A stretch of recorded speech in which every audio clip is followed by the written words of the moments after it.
Morning. It's April 26th. Wild. And yesterday when we walked through the bill, I think there were some questions about how the copay is and the amount of subsidy and how all of those things fit together. And for me, at least, and I think for some of you, the words are harder than Joyce's incredible graphs. And so we've gone through this presentation once already, but I think it's a little more tangible now that we've seen the legislative language in the context of the bill. So Joyce, just you take us through all of your incredible charts here. Absolutely. Thank you. And good morning. I'm Joyce Manchester with the Joint Fiscal Office.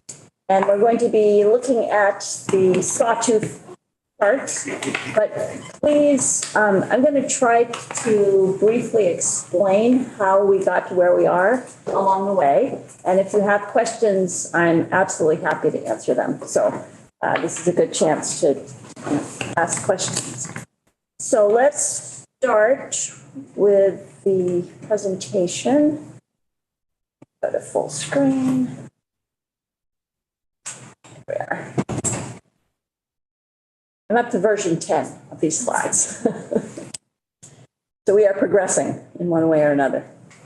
Okay, so you will recall that the CCFAP subsidy program for early care and education and after school and summer care works by looking at a family's federal poverty level income. So the family needs to report what's its total income, and that gets converted into that FPL, federal poverty level scale. And then the family gets assigned a weekly copay. And under current rules, I'm showing you the status quo chart right now. So under current rules, the weekly copay for the family starts at $25 per week. And this is an amount that was first established last July 1st. So this is a relatively new system. It's a per family copay. So regardless of the number of kids, you pay $25 a week if you're in that first FPL group that starts at 150% of the federal poverty level. And that is what, halfway between 24,860 and 49,000. So it's basically, oh yes, absolutely. I keep forgetting my little hand here. Yes, so I'm talking about the folks who are between 150% and 175% of the FPL. They would pay $25 per week, which is $1,300 per year. And that's 3.5%, something like this, of their annual income. Okay, folks under 150%, I'm talking about a family of three. I have to remember to say that. Folks under 150% of FPL would pay no weekly copay. So CCFAP would pay the provider, the child care center or family home, directly, okay, for that agreed upon reimbursement amount. And you remember we saw the graph, we saw the chart that showed the weekly reimbursement amounts for the current fiscal year. And I have that same table, the CCFAP reimbursement amount table, later on in the slides if we need to refresh memories about that. Okay, so now remember, if you're right at 151% of the federal poverty level, you are paying $25 per week. And up until 175% of the federal poverty level, you're also paying 25% of your income. But those incomes are increasing as you move up to 175. So the percentage of your income is dropping slightly. And that's why we get the sawtooth, the downward slope. Okay. Question, $25, is that per household or per child? Per family. That is an important feature. It is per family. And I actually included a few slides to look at the implications of the per family policy, because I think some legislators are thinking about that policy. So you may want to just be tuned in to the situation. And Joyce, just confirming that's if they qualify for a full-time. Absolutely, absolutely. Not all families may qualify. Correct. And it's that long list of working, looking for work, in school, in training programs, special needs child, all that stuff. Yeah. And Can you talk, so we're at $25 a week, can you give me some more dollar amounts? Like as you go? Sure, so every sawtooth Uh-huh. point is another $25. Okay. Like 25, 50, 75, 100, 150. So once you're at the 150, $150 per week, and what is that, 250% of the FPL, you're already at 10% of your income, okay? And remember that the 2021 Act stated as a goal that no family would pay more than 10% of its income. Okay, and we're really, in this bill, we're just getting there for. Well, so this is still status quo, this Oh. picture, remember, right? I see, Status quo. sorry. I've got Yep, it the up. very next picture will Great. address that. The only other thing I wanted to say is that currently the subsidy stops at 350% of the federal poverty level, which means that the family is then responsible for the entire tuition bill. And currently, for a family of 3 with 1 child in care, that jumps up to almost 20% of income. So it's that benefit cliff, if you like, or spike, I like to call it, that the bill is trying to address. This is, it could be a two-parent household. So this might, say you have a father who earns more money than the mother, or the other way around, either way. This could eliminate one parent's income. But as long as the other one is working, they're This meaning this, if they're at 355% of poverty, let's say, yeah. so they do not qualify for the subsidy program, and they would make a choice. Do they pay, this is at centers, so this is the higher cost care, right? But they would make a decision as to whether it's worth it to them to have center-based care and have the lower earning parent continue to work. Maybe that's the choice. Or whether to have the lower earning parent stay home and not purchase the care. I'm sorry to be a broken record about this, but this clearly is my issue on this bill. But there's sort of like the 2 tiers of eligibility. So there's like the income eligibility, which would determine your subsidy, but you also either need to have 2 full-time working parents or have the self-employment math determine your need for a certain number of hours of care. And so there's like, Yes. this is true for people who earn this income and both parents are full-time wage earners or have both meet the self-employment determination for hours for need of care. As it currently stands. Representative Anderson. Thank you. No matter whether the separate piece of legislation speaking to compensation for folks like us goes anywhere or not, I don't want it to be lost that Representative Sims pointed out, the meaning of income is very unusual. Her reimbursement expenses are income. Uh-huh. And I found that astonishing, frankly. Say that again, Peter. Excuse me? Could you repeat that? Yes. Representative Sims informed us yesterday. This is not about me and my issues, but yes. The example is Yeah, no, I mean, because we're trying to attract people. I mean, what could be worse? So the reimbursement is income, not reimbursement. So you might have someone who has a highly seasonal variability of income and work hours who might be determined ineligible for subsidy, even if their family annual income Makes it, yeah. makes it. Okay. And I think that's, when we think about the difference between public programs and means-tested programs, most means-tested programs in America tend, because they were designed with sort of a lack of trust for folks living like on a more hourly wage base, they're almost always designed around monthly income rather than annual income. It creates really wild things for seasonal employees, of which many Vermonters are. Yeah. But people might really love to come to work because they believe in the good that they're doing, and their entire salary or more is going to pay for their kids in childcare, which, you know, and again, it's great if people want to have the choice to stay home with their kids, and I hope that everyone can afford to do that if they want to, although in this day and age where the costs of housing and healthcare and food and other things are so high, it is very nearly impossible, you know. And wages are so low. And wages are so low for folks to be a single income earning family. But I want everyone to be able to make that choice, but it's not always the right choice for every family. I love being here. I know other people who love going to work. And, let's figure out how to fix it. I think we're about to see a chart that does some fixing. Yes. Can you go over again the jump between, you said this top of the saw teeth were 25, 50. 75, 100. Why does it go up multiples of 25? That's this. That's what it starts at. Starts at 25, and as you move up the FPL schedule, with every 25% increase in FPL, you also move up another $25 per week.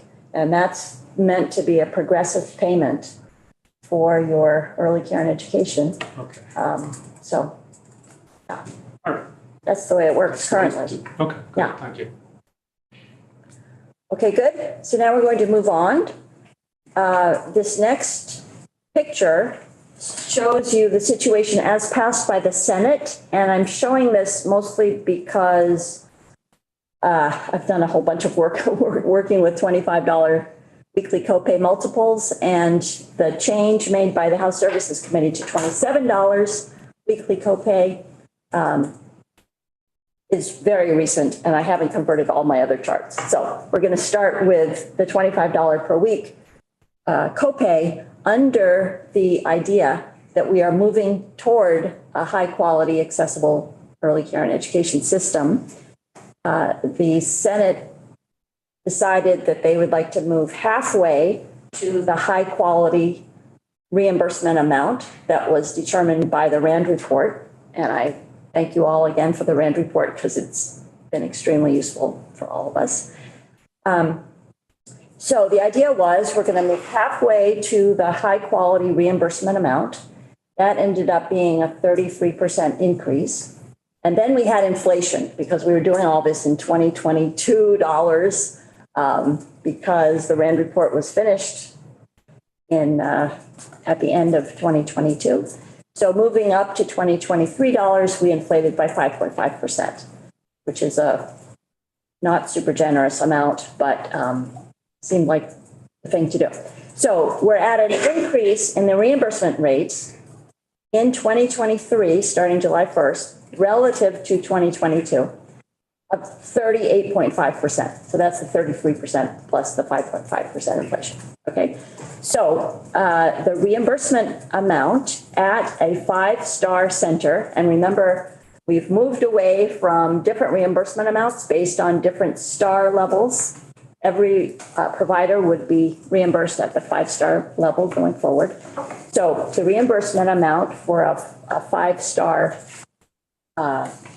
provider is jumping up to $24,265 based on my simple average. Okay, that number doesn't really exist out there in the real world, but this is a very simple average of infant, toddler, and preschool children at 5-star centers. This is for centers. They tend to be the higher expense, and so I wanted to show the percent of family income for the center-based care.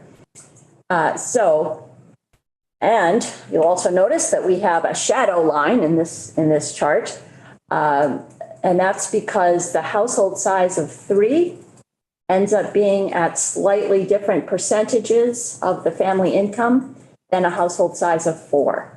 The reason is that the federal poverty levels consider it more expensive to raise a family of 4 than to raise a family of 3. And so you're allowed to have a higher income level. Look at the 400% FPL. Oh, here's my little hand. 400% of FPL is almost 100,000 for a family of 3, and it's 120,000 for a family of 4. Okay? So a family who stays at the same income but adds a child, moves down on the FPL chart, right? So their weekly payment, whether it started at, $200, now might move down to $150 because they've moved down the FPL, right? You'd have to find, if they started at, that's right, pay second. Is that what you just said? Yeah. This is how we're solving our demographics. That's right. Can you talk us through like how much money we're actually talking about? On the percentages on the left, so like what the copay would be. Oh, I see. Okay, At yes. 400, yeah. Oh, at 400? I was Wherever. looking all the way across with beautiful actually. Okay, so remember, we're starting at $25 per week, and that's a slightly higher percentage for the family of 3 than the family of 4. So we're moving, so this is also the Senate that started the copay at 185% of the FPL, and that matches up with free and reduced lunch eligibility. Okay, that's why they did it. This was reversed again back to 150 in the House bill. So yes, several things are going on here. Okay, so we're at 25, 50, 75, 100, 125, 150 now is hitting at 300% of FPL, where it's just above 10%, okay? And then we keep going, and remember for the Senate bill, they're going all the way up to 600% of poverty. And that's to mostly get rid of that spike, right? So so they stopped at 600% of FPL, which corresponds to almost 150,000 for the family of 3 and about 180,000 for the family of 4. So Joyce, this dynamic that you're explaining to us here,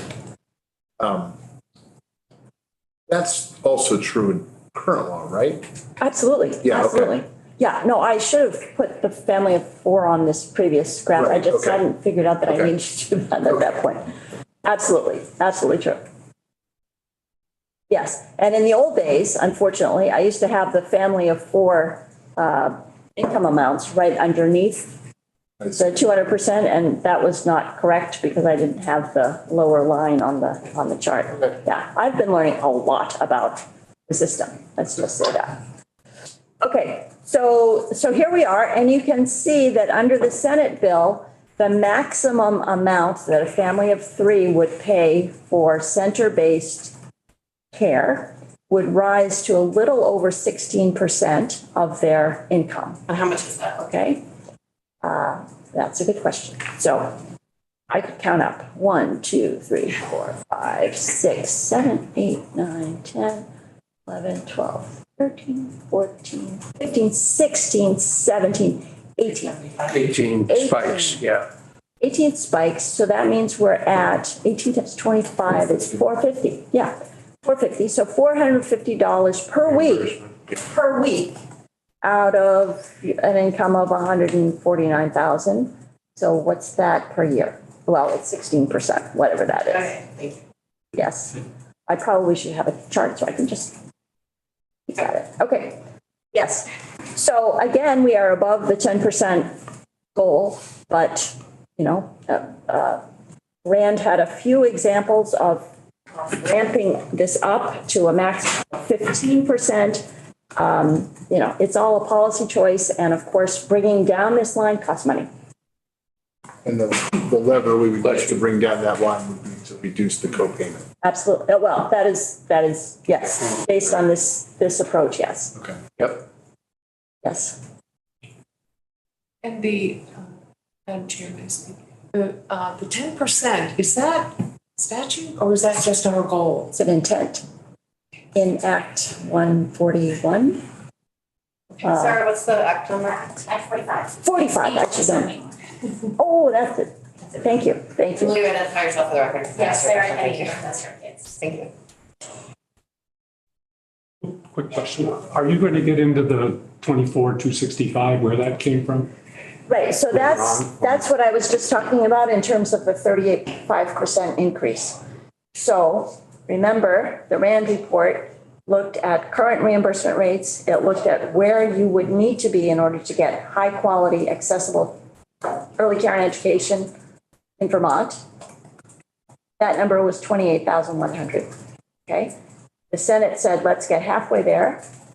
That number was 23,000. But again, that's in 2022 dollars. So then we increased by 5.5% and we got to 24,000. 260. So this doesn't actually have anything to do with the actual cost of care. So the 28,100, the high quality accessible amount, the reimbursement amount, was based on what would you have to pay providers, staff, what kind of administrative support would you need, what kind of fringe benefits do you need for the staff, what's the physical space, the rent and the heat and all those things. So that number, the 28,100, I would argue is based on the actual cost of care. Okay, but we're not there yet. We're about halfway there. The bill goes only halfway there, so. Yes. Yeah.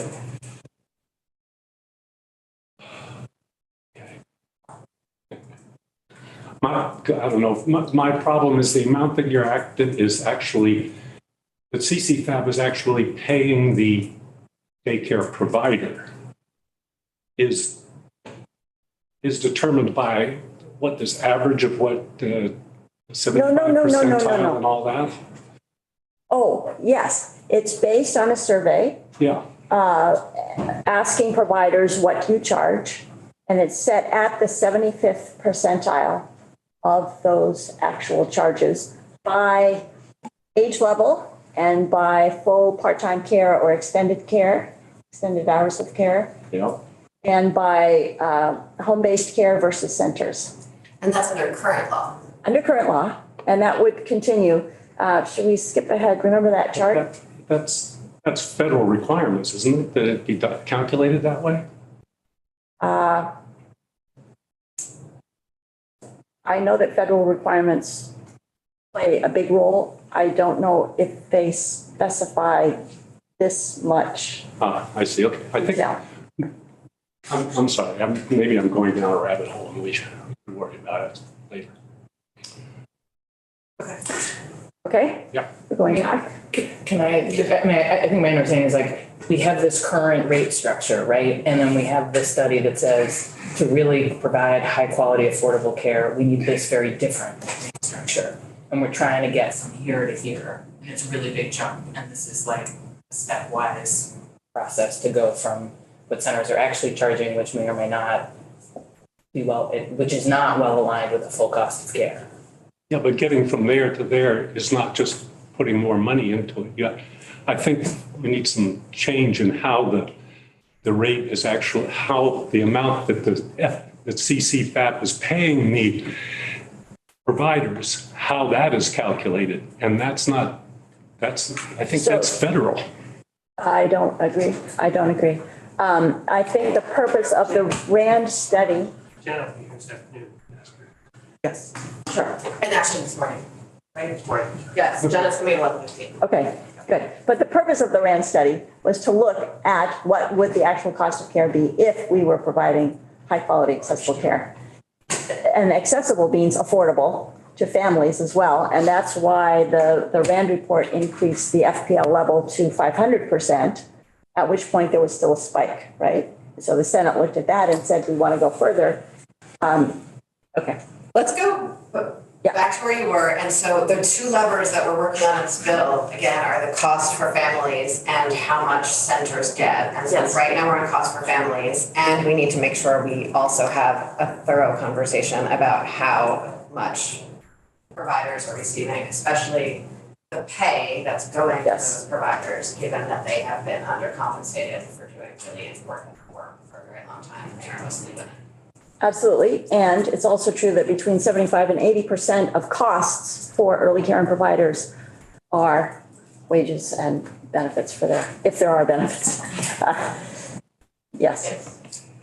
Having a single cap, the 10% I'm talking about, is counterintuitive for me across a huge span of income differences. Yes. It's like, my objection is the same objection I have to flat taxes.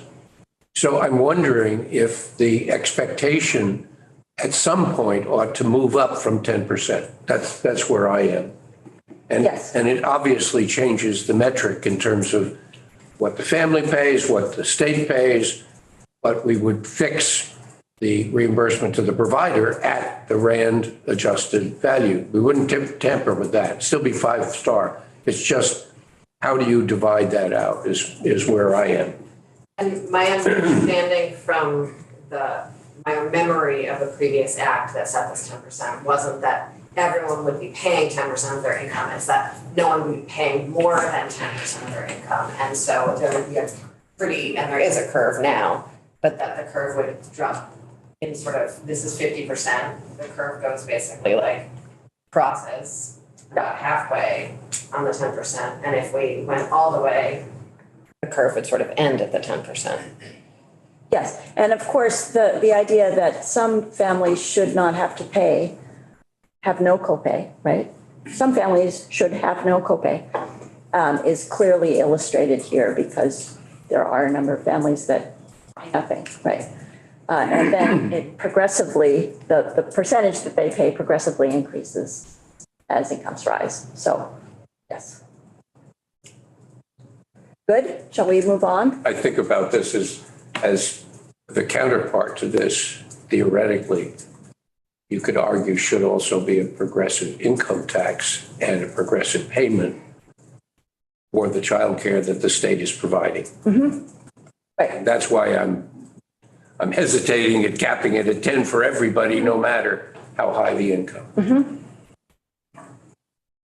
Right, and then we could get into the discussion Yeah, about I should it be 10% for one child and 20% for two children, blah, blah, blah. Okay, fine, good. All right, we're moving on. Okay, now let's talk about the Human Services Bill. The Human Services Committee decided that they would like to increase the family copay to $27 per week. And we have been modeling multiples of $27 per week. So it goes 27, 54, blah, blah, blah, at the scale. Their thinking was that all families would be receiving higher quality early care and education, right? We're going to have better trained and experienced and credentialed providers. There will be more slots available and so forth. And so families should be willing to pay a little bit more per week.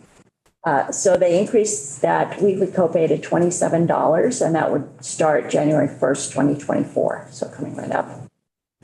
They would maintain the 38.5% increase in provider reimbursement. Let's see, the way the curve happens, they would stop the CCFAP reimbursements at 550% of FPL. And that's $143,000 for family of three, $172,000 for family of four. And so the maximum family share for early care, household size 3, drops from 20% of family income at 350% under the status quo to 17.7% of family income at 550% of FPL. So there are lots of things going on here, but one thing to remember is that more families will qualify for eligibility and get help paying for the higher priced early care and education. And that means that, now that's true for CCFAP kids. And so you say, well, what about all the other kids in the system? Okay. The thinking is that more families would get help paying that higher tuition amount. And therefore the centers and the home-based providers would feel more comfortable raising their tuition rates, right? Part of the problem now is they know that it would be a huge struggle for families, especially middle-income families, to pay the higher tuition rates without subsidy. But now more families will get subsidy. The thinking is that the providers will feel more comfortable raising their rates. And so they'll be able to hire the higher quality, better paid, better credentialed staff. And so we increase quality early care and education. That's the thinking. Okay, so let's look at the chart. So here's the chart for $27 weekly copay multiples. So again, we've gone back to the 0 to 150% is paying no copay. It then jumps to $27 per week on up the scale. And the scale is a bit higher, so we reach the top sooner. So we stop at 550% of FPL rather than the 600% with $25 in the Senate bill. Oh, I didn't want to do that. Okay. Didn't want it that way, there we go. I know. Phew. Okay. So I think the story is very similar here. The $27 would be an increase. It's $2 per week, but that's $100 plus per year per family. So every family's paying a bit more. The other thing to keep in mind is that $25 was just set as of last July 1st, so it's a bit of an increase coming 18 months later. What was it before first? Before it was a very different structure, and family payments were much more. Do you want to? Per child. And it was per child rather than per family. I've seen some bar charts that look at an example family, and the family copay, appears like this, and the subsidy appears like this. The family payment was essentially. So right now, that co-payment of existing law, the co-payment is per family? Yes, But absolutely, before July 1st, it was per child. absolutely. Okay, thank you. But that's something we actually put in the statute a few years ago. It just took a very long time to implement. Okay. Thank you. Part because IT. they're IT, yeah. That was EDIS. a nice break for families that had multiple children. Absolutely, All absolutely. right. And I think a really important foundational principle, like your income is the same and the subsidy is a determination of how much you can afford to pay for childcare. And just because you have two kids and you have the same income, it's not necessarily, didn't make sense to charge people double their ability to pay for childcare. Didn't change because they have the same income. So I think that's a pretty transformational change that I think does a better job at capturing people's ability to pay. And if I might. And it eliminates the problem that I've seen so many families, and I'll say specifically women, having to drop out of the workforce when they have a second or a third child.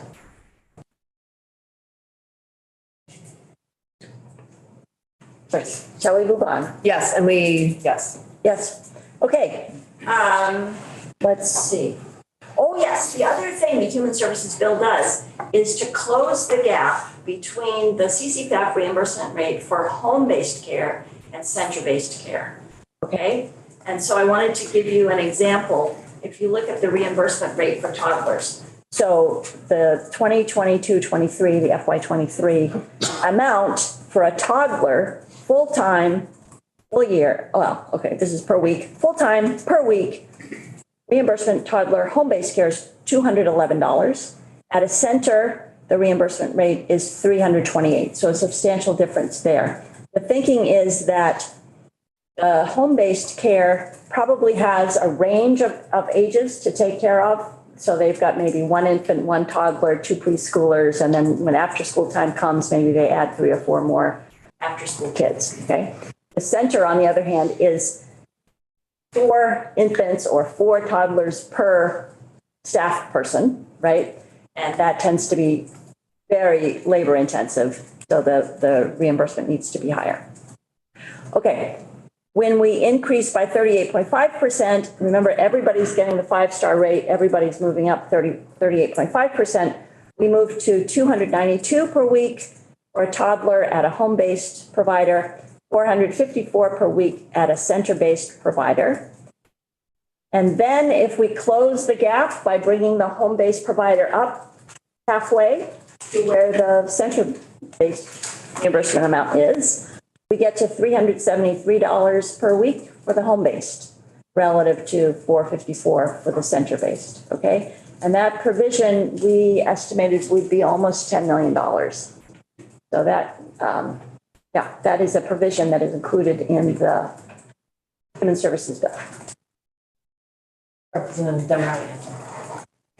I think this is a really great step forward particularly for the rural parts of the state where center-based programs are often not really practical, but home-based programs are kind of much more the rule. And think this is going to be a great shot in the arm for childcare in some more rural parts of the state, and particularly in my district.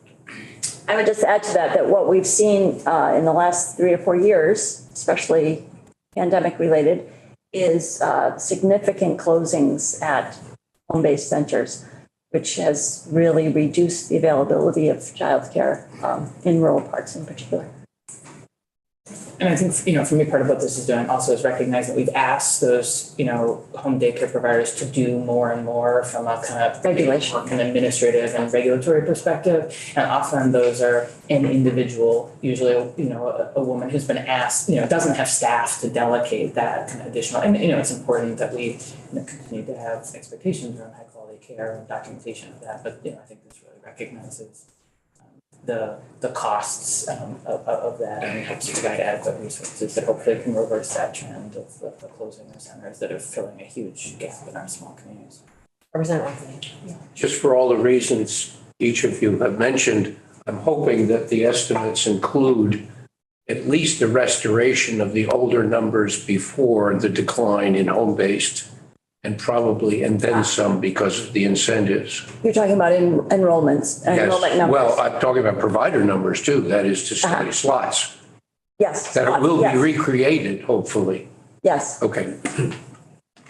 I say that we've exactly matched, no, because I don't know the age No, but- distribution of what's there. But yes, our projected enrollment numbers, which are our best estimates, definitely increase. Let's see. The overall numbers go up by more than 100%. Is that right? Have we doubled enrollment? No, we have. Okay, I shouldn't. I was just asking Yes, we've because definitely looking back Yes. at the pre-COVID and then adding again because the reimbursement is now attractive for home-based. Yes. That hopefully would boost the numbers substantially. Yes. So I believe that for the 0 to 4 population, we're currently at something below like 27%, something below 30% of eligible children are enrolled in CCPAP programs. I believe under the expansion, we're going up to 45%, something like that. Don't quote me on that, but it's a significant expansion. Thank you. Just to sort of massage the point about childcare homes a little further, for those of us that live in a less rural area, it's also really important for our families to have choices about where we can send our children. And I can tell you, if no one is, I'm sorry if everyone in the room has heard this 5 times, but my children went to an outstanding childcare home. And sort of like what Rep. Sims just said, she was open for like 12 hours a day, and then she'd be like, make sure you're here on time because I have to run out and go to my training, because there's so many requirements. So, I think honoring the work of those people is extremely important and giving them what they deserve and need to be functional. Good. Okay, this was the chart in case anybody needed a refresher on the chart. I'm going to zip over it. Is that okay? Okay, if the chair would like, I can spend 3 minutes talking about the issue of siblings. I think we're good. I think we've covered I think we're good? Okay. All right. I like this chart, and I just say that it turns out a family at 700% of poverty level would be ineligible for CCFAP. If they add a second child, they would fall down to 585%, and they would be eligible, meaning they would pay the copay to the younger child's provider, and CCFAP would pay the full amount for the older child. Okay, so it does end for a family that's currently enrolled, they would move down with a smaller copay. So that was a fun chart to make to illustrate that point. Can you go back about 3 sentences? You said which of the 2 children were being paid. Oh, the family always pays the copay for the younger child enrolled in a care center based on the way CCFAP runs the program. Okay, this is a reminder of FPL levels in case anyone needed a refresher, and that's the end. So thank you. I'm happy to answer, oh, I can stop sharing. Happy to answer any questions. I think we've covered a lot. I think so too. Mhm. Thank you. Just not a question, Joyce, but every trip around the sun here, you get better and better on it. Oh, thank you. Thank you. I feel that I understand it better also. It's not a straightforward program. Yeah. Mhm. Okay, good, thank you. Thank you. Damian. Hi. Good morning. Good morning.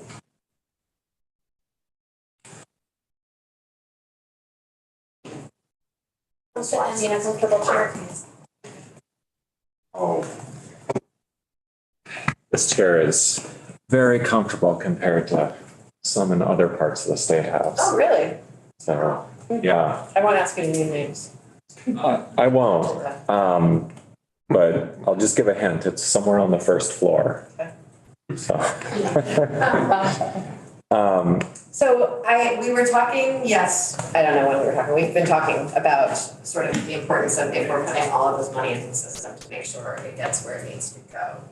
And a big part of that is a conversation around making sure that the dollars that are going to centers are getting to wages for folks, especially in the context of the 7 days article about the venture capital. I think that was sort of extra flag for a lot of members of the committee. And so I know you've sort of testified on this in other committees, but I want to understand your thinking better on our ability to sort of designate pay scales in statute. And then also there's sort of a study for you to study this issue, and I'm confused about why you would need to study this issue. So. Sure. Pontificate, please. Pontificate, great. That's what I'm best at. We'll be here for another 2 hours. So for the record, my name is Damian Leonard. I'm from the Office of Legislative Counsel. So when we're setting minimum wages, we have sort of two things in play. One is what's referred to among lawyers as the state's police power. And that really means the state's ability to legislate to protect health and welfare of the citizens of the state. Our courts have held that doing things like setting the minimum wage, setting maximum work hours, so like the 40-hour work week, those are all things that are part of the state's police power in the same way that setting health and safety standards, imposing building codes, et cetera. That's all part of the state's police power. So what we can do is set minimum standards, or the state has clear authority to set minimum standards to provide for the health and well-being of its citizens. Within employment law, that pushes up against the issue of federal preemption, where the federal government has determined sort of what should be left to the free market. So with the National Labor Relations Act, which controls bargaining in the private sector, the federal government has said, or Congress really has said, we're going to regulate the process by which you determine whether or not you have a unionized workforce and how that union negotiates with the employer. And we're going to protect employees' rights to talk to each other for purposes of their own well-being. So in other words, employees can talk to each other about their wages, working conditions, and talk to each other about how to have a better workplace. But then the National Labor Relations Act has specifically left open this area of negotiation between the employees and the employer. So outside of the basic procedural guarantees and protections there, what employees and employers negotiate for is left up to the free market, provided it meets sort of those minimum standards we can set under the police power. So if you think about it, labor law sets the floor, and then as long as you're above that floor, employers and employees can negotiate whatever they want. You can negotiate for more benefits and lower wages, or a shorter work week, whatever it is that you want, as long as you're above that floor. So when it comes to setting wages for daycare and childcare centers, as a state, we can set the floor. What we can't do is insert ourselves into those negotiations to say you have to specifically provide the following wage scale, the following benefits, et cetera, et cetera, et cetera. And the question, and I don't know that we have a clear, bright line here. The question is, where do we go from setting the minimum to inserting ourselves in the negotiation and interfering with the function of the free market? I think we're on safe footing if we set minimums, provided they don't get too prescriptive. I think we get into more dangerous footing when we start saying you have to provide X or you have to provide the following scale. So when you have 1 year of experience, you get paid at least X, 2 years, et cetera, et cetera, et cetera. And the more prescriptive we get, the more I get concerned that we're opening ourselves up to potential litigation. I can't say how it would work, how it would play out, but the more I get concerned that we'd open ourselves up to potential litigation. I want to be clear that you are all at least probably familiar with the term prevailing wage. That's something that we do for state construction contracts or federal construction contracts or contracts that use state or federal dollars. That's different because the state or the federal government is acting as a market participant by putting money into that project. And so when the state is buying the service, the state has a lot more authority to set the terms of the contract and say, you must provide so much in benefits and so much in pay, et cetera. We don't have that authority if we're just saying daycare centers in Vermont, you have to provide X to your employees. We can set the floor. We can't really go beyond that. We could potentially get more prescriptive if we say as a condition of receiving state funding, you have to agree to do X or Y. Representative Anthony and Andrew Spree, did Damien just finish? That, Damien, is the- Want to say? Great.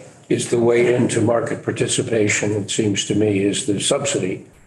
So I guess my technical question is there some kind of predictable threshold where we're on safe territory? I understand this is a term, this is an art, a call of artistic intuition, not black letter law. And the other thing I would say is I think it's a non-issue that the state could set competency standards under health and welfare for the hiring of people who are delivering these services. And so, we already do. And you do. And, Yeah. and I think the RAND report assumes, even if they weren't explicit, assumes certain qualifications. So it seems to me those two could converge, if you will, to a certain an objective. Right. So we do already set licensing standards for childcare and education in the state. And there are certain standards that you need to meet to be licensed as a center-based childcare facility, to be licensed as a lead teacher at a center-based childcare facility or an assistant teacher, et cetera. Those standards vary. The RAND report, as I understand it, and I have only read excerpts of it, but as I understand the RAND report, they're assuming higher quality standards. So pushing people to achieve higher levels of certification and licensing, and providing incentives such as higher wages to encourage people to move through that process. So that we can already do.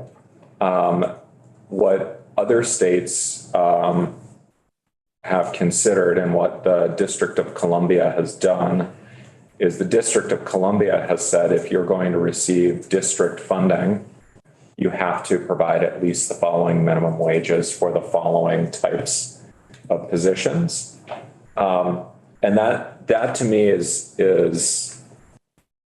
very defensible, and well within our authority as the state, saying, as a condition of getting the state funding through our CCFAP or whatever assistance program, you have to agree that you're going to pay certain amounts because we're providing enhanced funding to help you pay those amounts.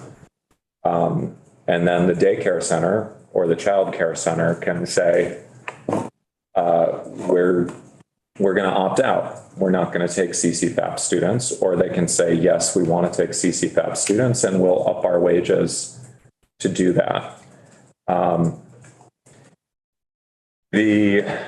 A lot of other states have taken the approach of providing guidelines, which are more voluntary. So they provide a suggested wage scale without mandating it. And that again that's clearly defensible because the state's not providing a mandate. So they provided guidelines, suggestions for best practices, but they're not saying this is mandated. But yeah, certainly you could say, in order to receive CCFAP, we want to see this level of certification. We want to see this level of wages. I can't tell you if that's a good idea from a policy standpoint, but you could do that as a sort of requirement to be eligible to receive CCFAP dollars or some other form of grant.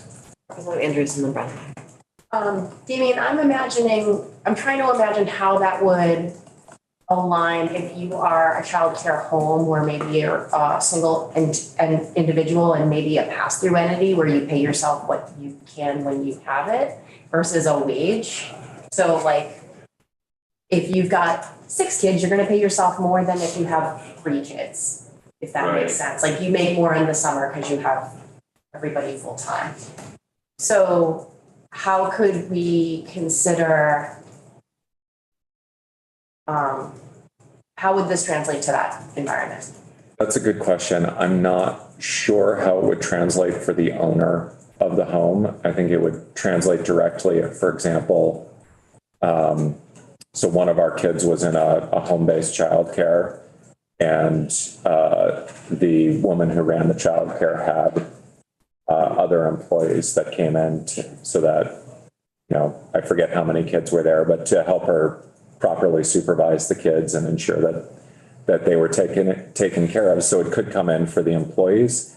I don't know how it would translate for the owner. And that's really because I don't understand how the requirements for a home-based childcare work.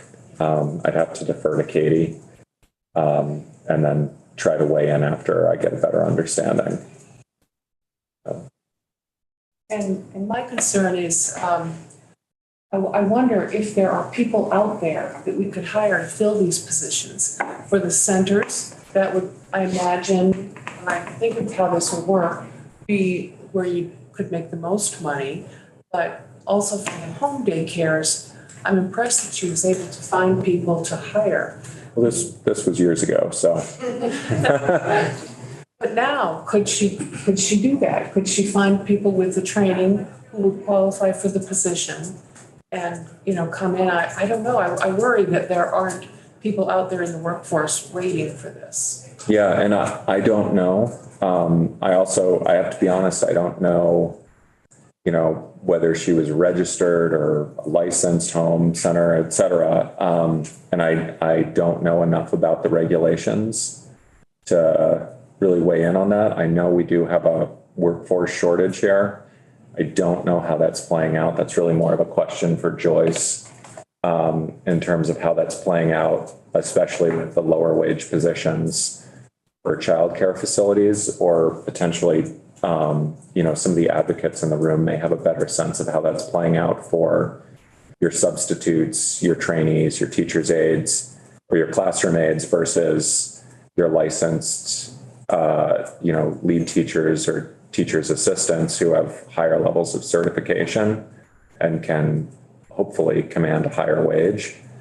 So with that certification, would we pay them, say, at step one for a beginning teacher with 1 year, whatever the step one is? Well, what I heard Damien say, and this is how I visualized your answer, Damien, so correct me if I'm wrong, is that where we're sort of safe in setting wages is if we have a list, basically, like per position. But if we build out a chart, like if you work for the state, you're like, you move down as you get promotions, but you move over as you get years. We can't do that.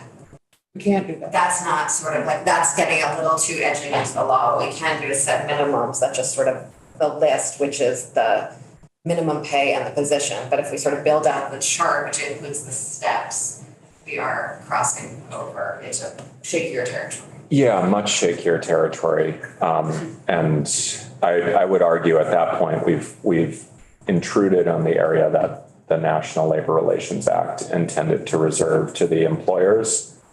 So I'm just going to put out some sort of hypothetical numbers, so don't take these as something that has any sort of fiscal backing or reflects the current market. But you could say, for example, your minimum wage for like a substitute is, let's say, $15 or $16 an hour. Your minimum wage for a lead teacher could be $24 an hour, or $22 an hour, or $25. I don't know what the market commands at this point. Or what, I mean, if you're going to set minimums, you want something that's going to be reasonable within the market, but is also going to put some upward pressure that would potentially draw people to the field, since we need workers in this field, but also not put daycare centers out of business. I mean, there's this delicate balancing act, which is the policy work that all of you do, is figuring out the minimum wage that's going to not put centers out of business, but is also going to make it an attractive field for people who are, for example, pursuing a degree right now and considering whether they want to focus on early childhood education or something else. But you could set that minimum, and then it would be up to the daycare center to decide, what's our scale from that minimum. So we have to offer, let's say, $24 an hour to our lead teachers. And this is how we provide the incentive. Maybe that daycare center decides to differentiate itself with better retirement benefits. Maybe they decide to do it with an aggressive salary scale. That's what we have to leave to the free market. What we can't do is what the chair was describing, which is sort of where the state, they've negotiated with the union for this classified pay scale where there's a grid based on the job you do and the years of experience you have, et cetera, that will move you across it with all sorts of other benefits that they've specifically negotiated as a trade-off, wages and benefits and so forth. And childcare centers would have to make that decision themselves as long as they're above the minimum. So I would be more wary if we started mandating specific benefits beyond sort of the minimums that we set for across the board. Like you have to provide at least 5 paid sick days to a full-time worker each year. Or you have to provide, unpaid time off right now or family and medical leave, like we talked about a couple months ago when I was in here on that bill. So that's sort of where we're at. And the sort of two pieces of testimony that I'm remembering in this context is that the idea is that we are significantly increasing how much money the state is paying to these centers. And so the scale would be, if we did it, would be lined up with sort of that money we were paying out. So it would be designed to be affordable based on the amount of money we were paying out. And it would just be a way of guaranteeing that that money was going to salaries. The other piece of testimony that I've sort of heard in passing, but other committees I think have spent a lot more time on, is the really significant number of folks who are in training at CCB right now to become, to work in the early care and education field that are sort of ready. And I think what we've seen over the last few years is more and more people sort of going into training in that. And then they don't stay because the wages are so low. And so we have a pipeline. The question is just for keeping people by making sure that wages and working conditions are good. So you had that hand and then Representative Anthony had a hand.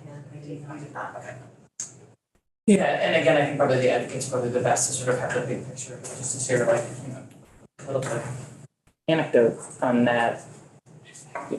My childcare is we've had unfortunately a tremendous amount of churn, and like every year that like, one of our lead teachers or, the assistant teacher in Thailand stays, it's like, it feels just like this incredible gift of continuity. And that we have folks who are terrific at the job. I think they love what they're doing and they leave because of the limited wages. And, in particular, our center has struggled to retain licensed UPK lead teachers who need to meet higher standards of licensing, which are equivalent to teachers, but the wage that the childcare center under the current reimbursement model can offer pales in comparison to what that same person with the same licensure could be making if they were teaching kindergarten or first grade. And, see this as a tremendous opportunity to make transformational change, to allow folks who want to work with this age range and have incredible experience are adequately compensated for that, and setting those sort of minimums. But I've seen incredible folks who want to do this work have to leave because they could make more down the road at a different service job, and that's a shame. It's a shame for them and for the kids who benefit from your care. And so I'm hopeful that if we can sort of reset the wage scale, that we can help solve the workforce problem that we've had, because there are people who want to do this work but can't afford to right now. I'm thinking about, okay, how do we get from here to where Josh Manchester says we're going to be in terms of the number of slots sometime in the future? And I'm thinking at least of a 2, maybe 3 iterative set of steps with a moving floor. Because if I'm hearing you right, Damien, it's okay to set the floor. But again, because we will progressively, if you like, increase the subsidies, increase the expectations, so also the floor probably has iterations. And so I'm thinking we have to have a group, an institution that study, check back, change the bar, study, check back, change the bar. Who that group should be, I think ought to be part of the how do we get from here to there, and how often they're going to reset the bar, because we won't know until the first shot of new money happens whether we'll get a response and how big that response will be. And so there are mechanisms to add sort of triggers in the statute, and there also is a number of studies already in the bill to look at exactly this. That's right, yeah. Can you explain a little bit about how the subsidy is actually set? No, that's outside of my area of expertise. But that's coming. He's the one who does that? 11:15. She probably can explain it to us. I wasn't sure who. Yeah, I'm sorry. That's outside of my. He's the permission guy. You could do it or you can't. Yeah, no, I mean, my knowledge is limited to the sort of employment law issues. To respond to your earlier point, typically when we set a minimum wage, we do include, or we have started doing it in the last 15 years, including some sort of inflator to reflect that inflation occurs. You could certainly include a check back at a point a few years down the road. Or you could project out for, if you've got projected subsidy increases already, you could project out changes in the wage. I'd be a little more reluctant to do that just because we're not sure what's going to happen with inflation. But you could certainly do a check back in a couple of years and then true up the wage amounts if that, the floor, if that seems appropriate. So, other questions or? Thank you very much. Appreciate it. Great. Thank you for your time. We are going to take a break until 10:30, at which point we are going to learn about after school, which is part of the bill, and then all those questions for